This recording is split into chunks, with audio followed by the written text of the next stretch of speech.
Selamat datang di segelas coklat hangat, tempat di mana pikiran boleh berjalan pelan, dan pertanyaan-pertanyaan besar gak harus dijawab terburu-buru. Kapan terakhir kali lo benar-benar ngerasa hidup? Bukan sekedar bernafas, bukan sekedar bangun, kerja, scroll layar, tidur, dan ulang lagi besoknya. Gue ngomongin momen dimana lo nggak ngerasa dikejar waktu. Momen dimana dada lo nggak sesak mikirin masa depan yang belum terjadi. Masalah lo sekarang bukan karena lo kurang produktif. Lo nggak butuh aplikasi to-do list baru. Masalah lo adalah lo kecanduan sama kesibukan yang gak ada isinya. Lo lari kenceng banget, keringet dingin, kaki lecet, tapi lo gak sadar kalau lo lari di atas treadmill. Lo gak kemana-mana. Lo sibuk membangun hidup yang terlihat wow di mata orang lain. Tapi diam-diam lo benci ngejalaninnya saat sendirian. Kalau lo gak berhenti sekarang, 5 tahun lagi lo bakal bangun sebagai orang asing di badan lo sendiri. Tua, lelah, dan penuh penyesalan. Video panjang ini bukan konten 15 detik yang bikin lo dopamin rasa sesaat. Ini adalah percakapan yang perlu kita lakukan. Duduk, dengerin, kita bedah apa yang salah. Gue tahu rasanya, gue pernah ada di posisi lo. Bangun pagi dengan rasa berat di dada. Ada suara kecil di kepala yang bilang, harusnya gue udah lebih sukses dari ini. Atau kenapa orang lain kelihatannya gampang banget bahagia? Kita hidup di zaman yang aneh. Kita punya ribuan teman di media sosial, tapi kita kesepian setengah mati. Kita punya akses ke semua hiburan dunia, tapi kita bosan luar biasa. Lo sadar nggak? Kita dididik untuk percaya bahwa bahagia itu ada di garis finish. Nanti kalau udah naik gaji, baru gue tenang. Nanti kalau rumah udah lunas, baru gue nikmatin. Hidup nanti. Dan saat nanti itu datang, lo cuma bakal nemuin garis finish baru. Rasa lelah yang lo rasain itu valid. Itu bukan tanda lo lemah. Itu tanda kalau jiwa lo lagi protes. Jiwa lo kangen sama kedalaman. Kita bakal ngobrolin 7 filosofi Jepang kuno. Bukan sebagai pelajaran sejarah, tapi sebagai survival kit. Sebagai cara bertahan hidup di dunia yang gila ini. Kita mulai dari fondasi paling dasar, sesuatu yang hilang dari keseharian kita, kesadaran. Ada satu frasa yang sering diucapkan master teh di Jepang, Ichigo Ichi. Secara kasar artinya satu kali, satu pertemuan. Tapi maknanya jauh lebih brutal dari itu. Momen ini, detik ini tidak akan pernah terulang lagi. Coba lo bayangin, lo lagi ngopi sama sahabat lo, atau lagi main sama anak lo, atau sekedar duduk ngeliat matahari sore. Pikiran lo ada di mana? Biasanya pikiran lo ada di meeting besok, atau di notifikasi HP yang baru masuk, atau nyesalin omongan bodoh lo minggu lalu.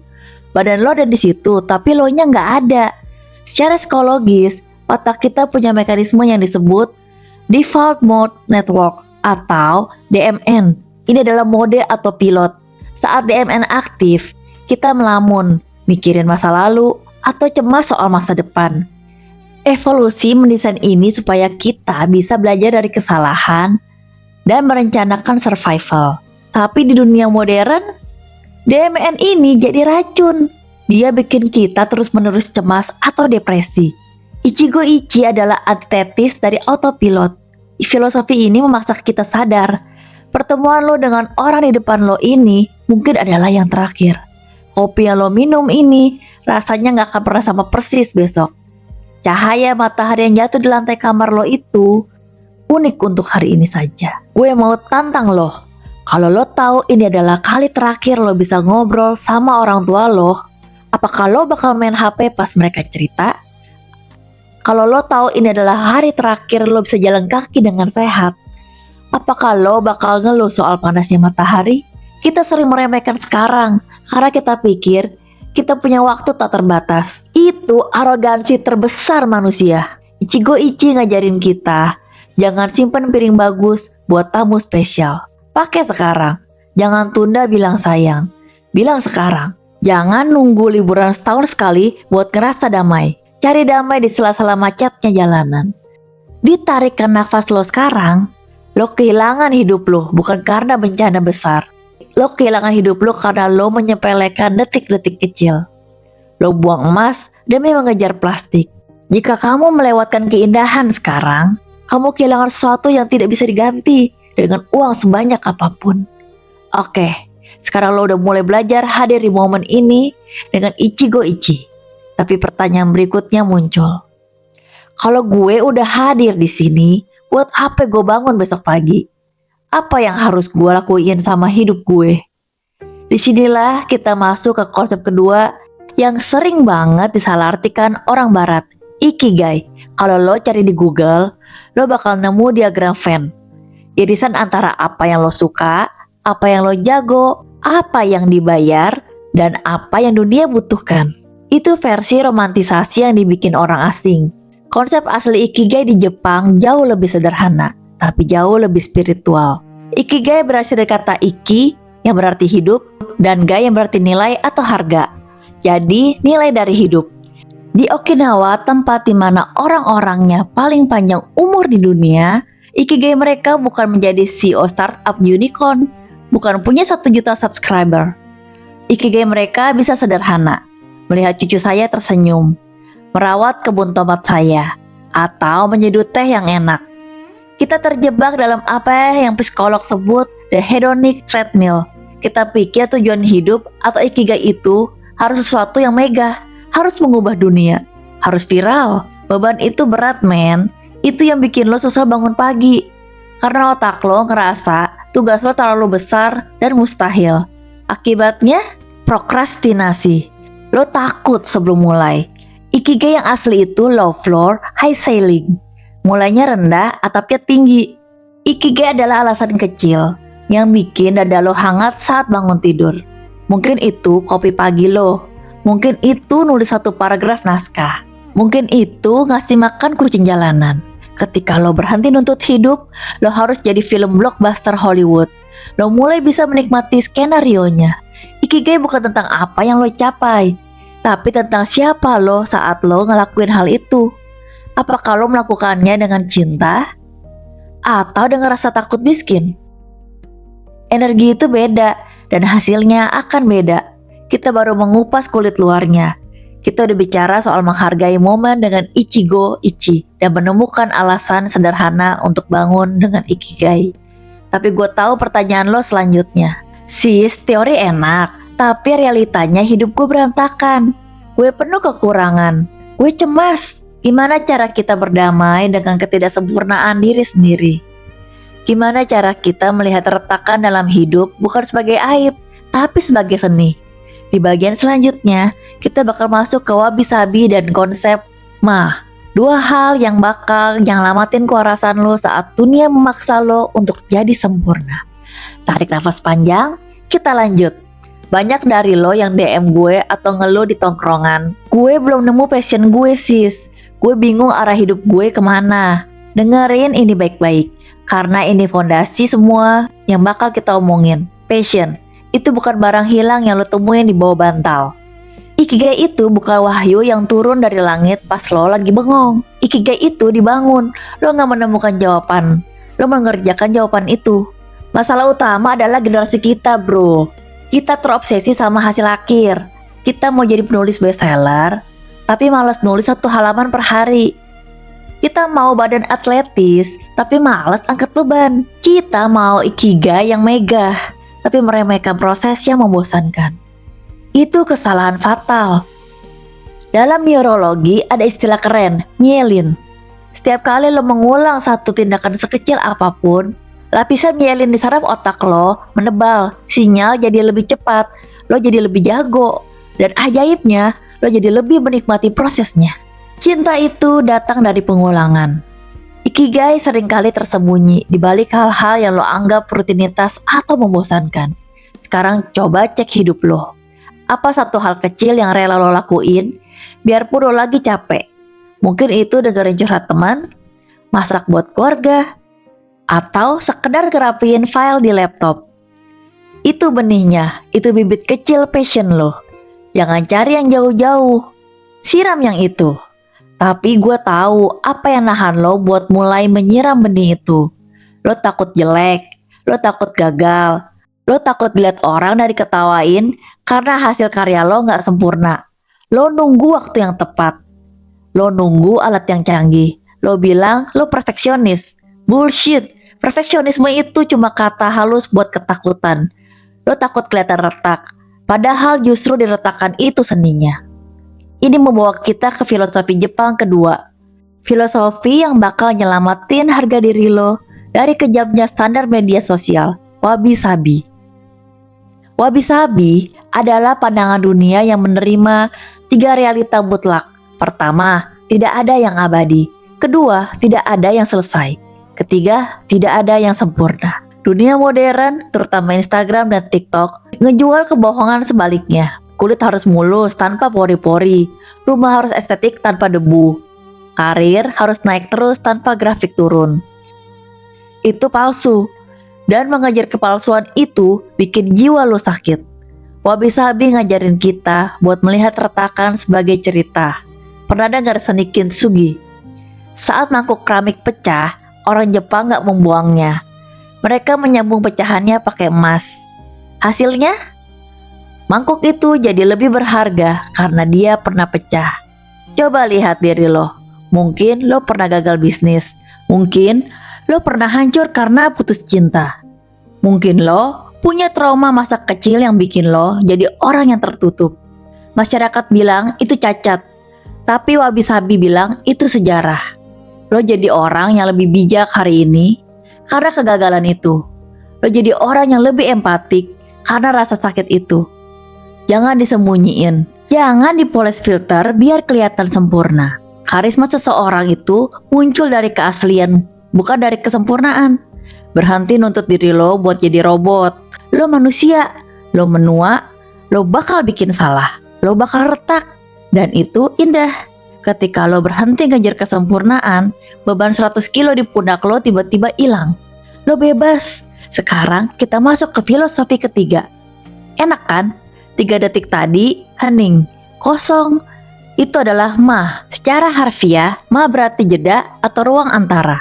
Di musik, kalau nggak ada jeda antar nada, itu bukan lagu, itu cuma kebisingan. Di tulisan, kalau nggak ada spasi, lo nggak bisa baca. Di kamar, kalau penuh barang sampai ke atap, lo nggak bisa gerak. Tapi coba lihat hidup lo. Ada nggak ma-nya? Atau setiap detik lo isi? Lagi nunggu lift, buka HP. Lagi boker, buka HP. Lagi makan, nonton YouTube. Lagi macet, dengerin podcast. Lo takut banget sama sepi.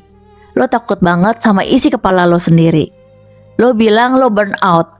Lo bilang lo stres. Padahal lo sendiri yang gak ngasih izin otak lo buat nafas. Lo jejelin informasi sampah 24 jam sehari. Kapan otak lo mau proses semua itu? Tanpa mah, hidup lo cuma sekumpulan aktivitas panik tanpa makna. Ini bukan ajakan buat jadi pemalas. Justru, mah adalah strategi produktivitas tertinggi. Isaac Newton nemu gravitasi pas lagi ngelamun di bawah pohon. Bukan pas lagi sibuk balas email. Ide-ide terbaik lo, solusi dari masalah berat lo, biasanya muncul pas lo lagi mandi atau pas lagi jalan kaki sendirian. Kenapa? Karena di situ ada mah, ada ruang kosong. Mulai hari ini, gue tantang lo buat nyiptain mah. Bangun tidur, jangan langsung cek HP selama 10 menit. Rasain selimut lo, dengerin suara pagi. Pas lagi nunggu antrian, simpen HP lo. Lihat orang-orang. Sadari nafas lo, biarin bosan itu datang. Bosan itu bukan musuh. Bosan itu pintu gerbang kreativitas. Kita udah belajar nerima ketidaksempurnaan dengan wabi-sabi.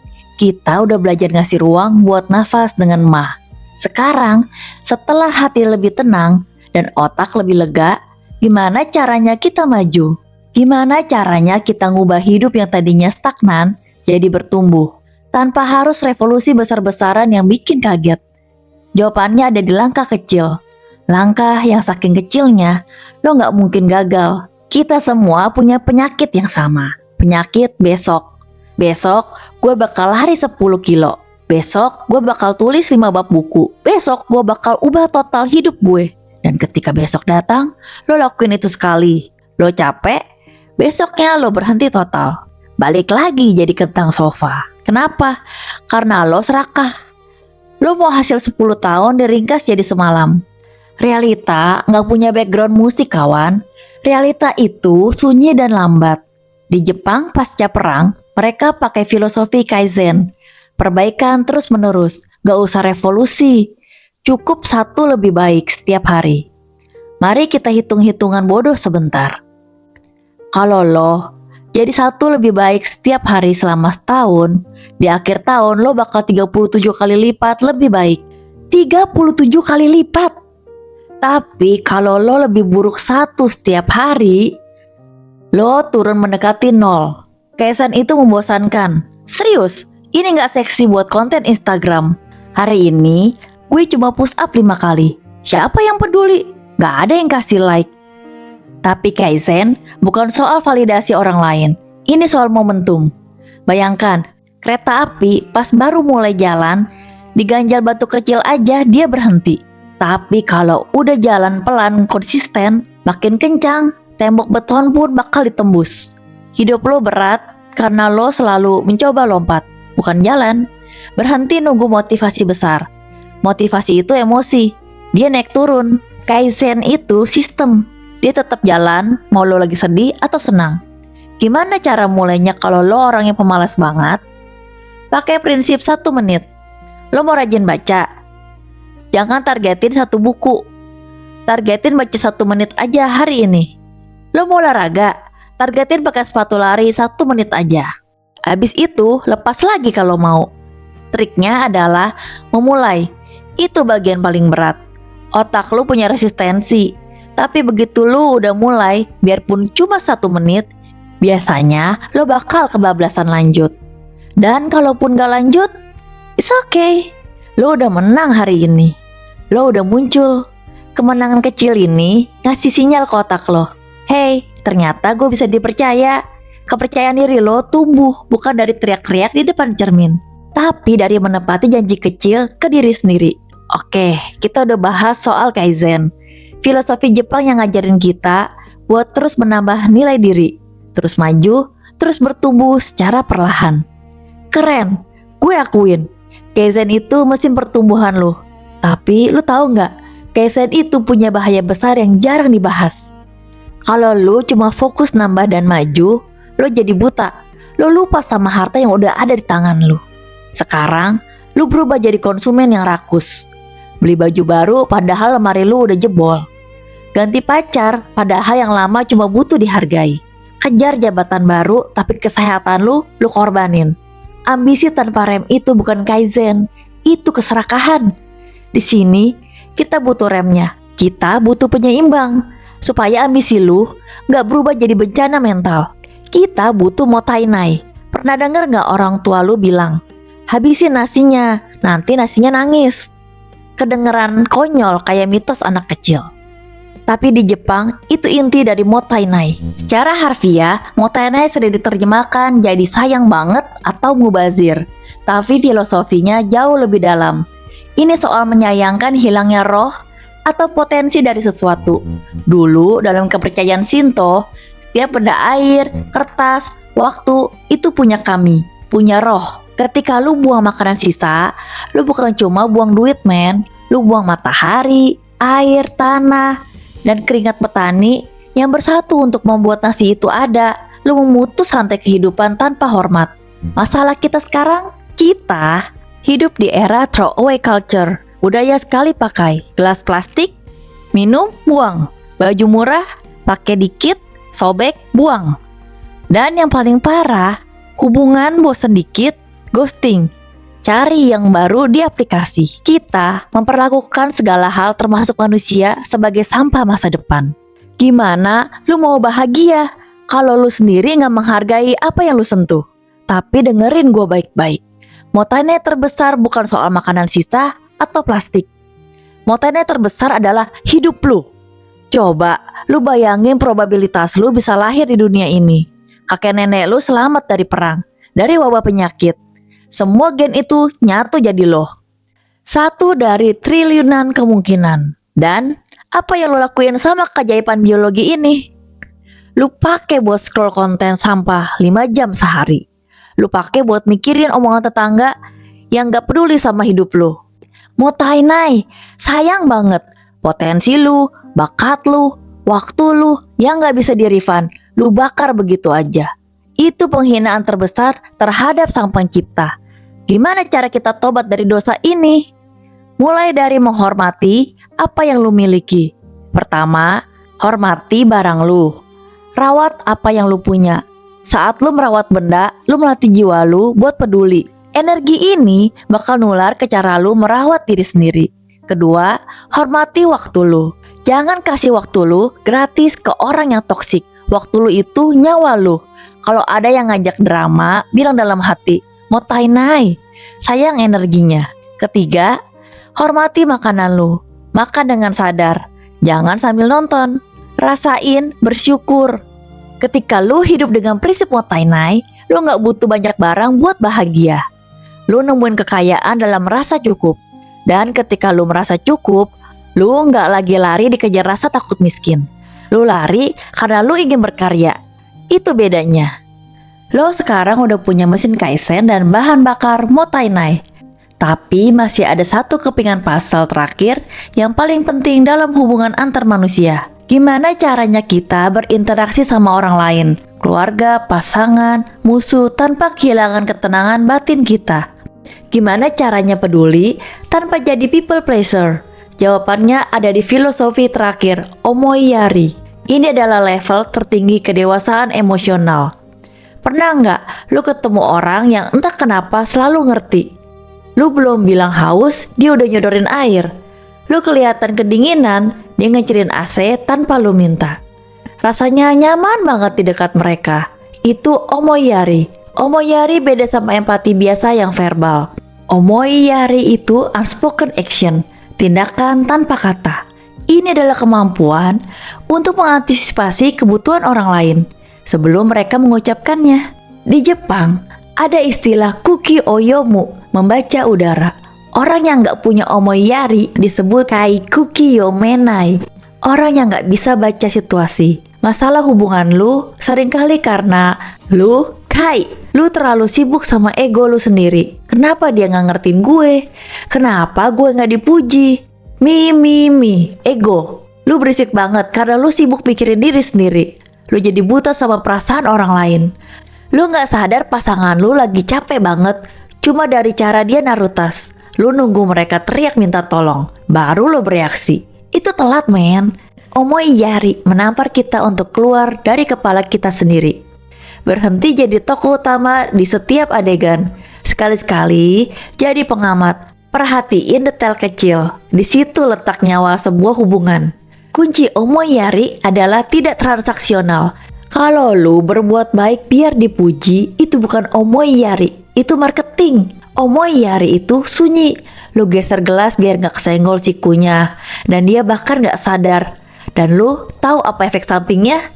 Dunia jadi lebih lembut kalau energi itu mantul ketika lu peka sama orang lain. Orang lain secara alamiah akan merasa aman sama lu. Mereka bakal hormat sama lu, bukan karena takut, tapi karena segan. Karisma tertinggi seorang pemimpin atau pasangan bukan pada seberapa keras suaranya, tapi seberapa tajam kepeduliannya. Kita udah berjalan jauh, dari menit pertama video-video kita sebelumnya sampai detik ini. Kita udah membedah 7 filosofi kuno yang luar biasa. Kita bicara tentang cara hidup ala Jepang, cara orang-orang kuno menemukan kedamaian, dan cara mereka memaknai waktu. Tapi jangan sampai ini cuma jadi wawasan yang numpuk di otak lo. Jadi data yang tersimpan tanpa pernah dieksekusi. Itu sia-sia. Gue gak mau itu terjadi. Jadi di momen terakhir ini, gue mau rangkum semua yang kita pelajari jadi satu sistem operasi baru buat hidup lo. Gue menyebutnya The 7 Steps of Awakening. Bayangkan ini sebagai protokol harian, bukan sekadar teori. Ini adalah resep universal buat lo yang pengen berhenti hidup di autopilot, berhenti jadi zombie yang cuma ikut arus. Langkah pertama saat lo bangun tidur, Ichigo Ichie, kesadaran. Lo harus sadari hari ini unik, gak akan terulang lagi. Jangan langsung pegang HP, jangan langsung mikirin meeting besok. Rasakan udara pagi itu. Ini adalah langkah paling krusial untuk keluar dari mode otomatis. Kedua, setelah lo sadar ikigai, Tujuan, temukan satu hal kecil yang bikin lo semangat buat bangun dan bergerak. Itu nggak harus hal besar kayak menyelamatkan dunia. Mungkin kopi yang enak, mungkin nulis satu paragraf, atau mungkin meditasi 5 menit. Apapun itu, temukan api kecil di pagi hari. Ketiga, saat lo berhadapan dengan diri sendiri, wabi-sabi, penerimaan. Lihatlah cermin, ada kekurangan, ada kerutan, ada masa lalu yang pahit, terima. Itu bukan aib, itu seni, itu keindahan yang gak sempurna. Saat lo bisa menerima diri lo secara utuh, barulah lo punya fondasi buat tumbuh. Keempat, di tengah hari yang hiruk pikuk, istirahat, kasih jeda. Jangan isi setiap detik dengan notifikasi email atau drama. Ambil nafas yang dalam, tarik diri lo dari layar sebentar. Jeda ini bukan kemalasan, ini adalah pengisian ulang energi. Kalau lo nggak istirahat, yang lo hasilkan hanyalah sampah. Kelima, saat lo mulai bekerja lagi, kaizen, pertumbuhan. Lakukan satu perbaikan kecil hari ini, cuma satu aja.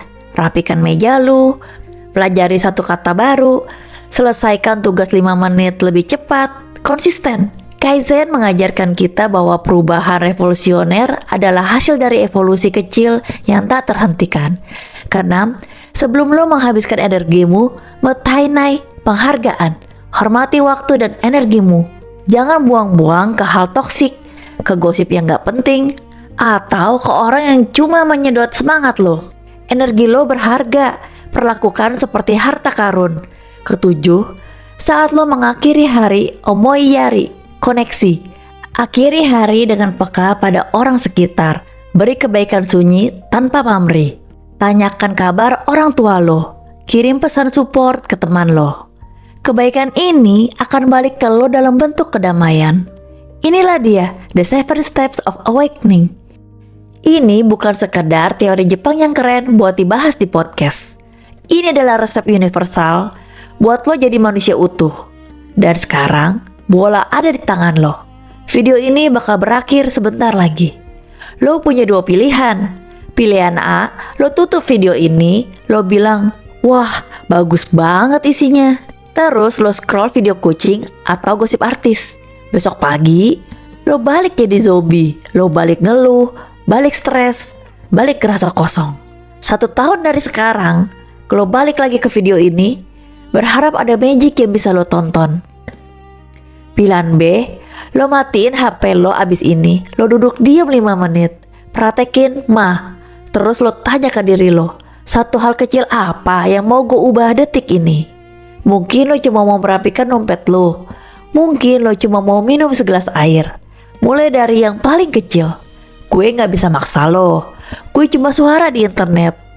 Yang ngejalanin hidup lo, yang ngerasain sakitnya penyesalan atau manisnya perubahan, itu lo sendiri. Dunia gak butuh lebih banyak orang pintar yang cuma jago komentar dan jago teori. Dunia butuh orang yang sadar. Dunia butuh lo yang versi terbaik. Ingat perjalanan kita hari ini. Kalau lo gak mulai hari ini, lo bakal lihat setahun lagi dan sadar lo tetap di tempat yang sama. Rambut makin putih, muka makin tua, tapi mental masih kanak-kanak. Jangan ulangi itu. Jangan jadi penonton di hidup lo sendiri. Ambil kendali sekarang. Kalau video kayak gini ngebantu lo menata ulang isi kepala lo, tinggalin like atau komentar cerita lo di bawah. Kita tumbuh bareng. Sampai ketemu di nanti yang lebih baik.